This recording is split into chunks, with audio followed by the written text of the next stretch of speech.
The crash documentary review. ఈ documentary 1 hour and 35 minutes తో Netflix లో స్ట్రీమ్ అవుతుంది. సరే, ఇంక ఈ డాక్యుమెంటరీ ఎలా ఉందంటే, డాక్యుమెంటరీలో స్టోరీ స్టార్ట్ చేయడం గైస్ స్పీడ్ గా స్టార్ట్ చేస్తారు, మనకి ఎక్కడ ల్యాక్ చేయకుండా. అంటే మూవీ స్టార్టింగ్ సీన్ లోనే స్టోరీ ఉంటుంది అండ్ ఇది ఒక రియల్ స్టోరీ.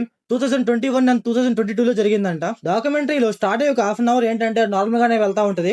అంటే ఇన్వెస్టిగేషన్ అంటూ అసలు ఎవరు చనిపోయారు అంటూ ఏం జరుగుతుందో అంటూ చూపిస్తా ఉంటారు. ఓకే ఓకే అనిపించింది. డాక్యుమెంటరీలో ఒక 1 అవర్ తర్వాత ఒక చిన్న ట్విస్ట్ ఇస్తాడు మామ. ఆ ట్విస్ట్ అయితే చాలా అంటే చాలా బాగుంది, నాకైతే వర్కౌట్ అయింది. అంటే సినిమాల్లో మనం ఇలాంటివి చూస్తాం కానీ, కాకపోతే రియల్ లైఫ్ స్టోరీలో ఎలా జరిగిందంటే నాకైతే నమ్మబుద్ధి కాలేదు. కాకపోతే బాగుంది ఆ ట్విస్ట్ అయితే.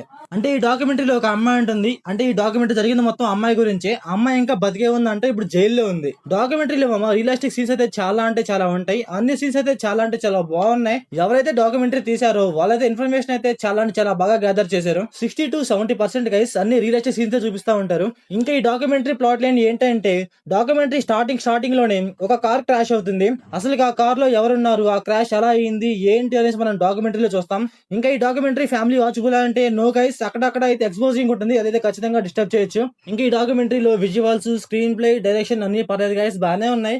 ఇంకా యాక్చువల్లీ డాక్యుమెంటరీ రన్ టైం చాలా అంటే చాలా తక్కువ ఉంది. అందువల్ల అయితే మరీ అంత ఎక్కువ మాట్లాడలేకపోతున్నాను. ఏమన్నా మాట్లాడితే ఖచ్చితంగా ట్విస్ట్ అయితే రివీల్ అవుతుంది, అందుకనే మాట్లాడలేదు. సో ఓవరాల్ గా డాక్యుమెంటరీ ఎలా ఉందంటే యావరేజ్ అనిపించింది. మీరు డాక్యుమెంటరీ చూసి ఉంటే మీకు ఎలా అనిపించిందో కామెంట్ చేయండి. So thanks for watching.